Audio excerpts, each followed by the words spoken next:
બહુ જ નજીકના મારા મિત્રો છે, વૈભવ, પ્રમોદ. સતત અને સતત મેં એમને એક ચિહ્ન રૂપી અને ધ્યાન દોરીને લક્ષ્ય દોરી આપી છે. પ્રકાશભાઈ હમણાં એક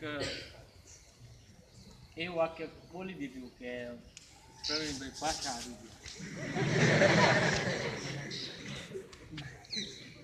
આર્મીની ટ્રેનિંગ અઘરી છે, સાથે સાથે ઘણું બધું શીખવે છે, પણ તકદીરમાં એવું લખાણેલું હશે કદાચ હું એકલો કદાચ સિપાઈ રહી શકું એના કરતાં બીજા 3 પેદા કરું અને 3 સેવા કરે ને ના કરતા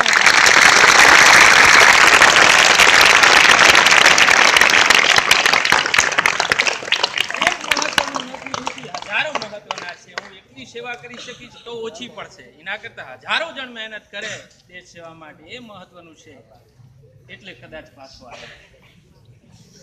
અને એક જગ્યાએ વારંવાર જવાનું મારે થાય છે કે જ્યાં ટ્રેનિંગમાં હતો મહારાષ્ટ્રમાં, નાગપુર, કામટીમાં, એ જગ્યાએ હું 6 મહિના નોકરી કરી અને ત્યાર પછી 10 વર્ષ પછી પાછી એના એ જગ્યાએ ફરીથી 3 મહિના નોકરી માટે, ટ્રેનિંગ માટે જવું પડે.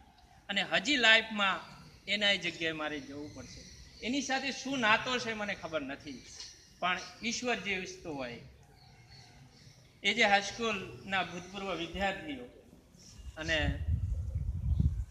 એમનું આર્મીમાં જોડાવું અને દેશ કાજે જે રક્ષા કરવાનું સોપાન ઉઠાવી લેવું, એના માટે આપણે જે પરિવાર તરફથી સન્માન હોય, શુભેચ્છાઓ હોય અને આશીર્વચનો તો હોય જ, એ ખાસ મહત્વનું છે.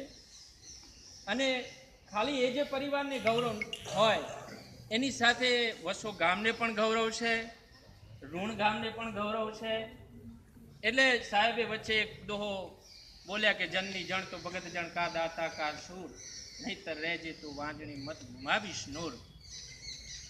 એટલે એની જનેતાને હું ધન્યવાદ પાઠવું છું. અને મને દિવ્યતાનો અનુભવ થાય છે કે જેને દેશ કાજે, જેને દેશની સેવા માટેના સંસ્કારોનું સિંચન કર્યું, એટલે હું એને એક ધન્યવાદ પાઠવું છું. સાથે સાથે દાનવીન ન નિપજે અનાજ, ધરાવીન ન નિપજે ધાન, કુળવીત ન હોય રઢું, જોહલ જાખરા જેની માં ઓઠલ પદોમણી. તણખલાને જે છે જેહલ જાખરો, કે જે આમ હાથીની સાંકળ હોય છે તણખલાની જેમ તોડી નાખે, જેની જનેતા ઓથલ પદમણી. શિવાજી જન્મે ક્યાંથી?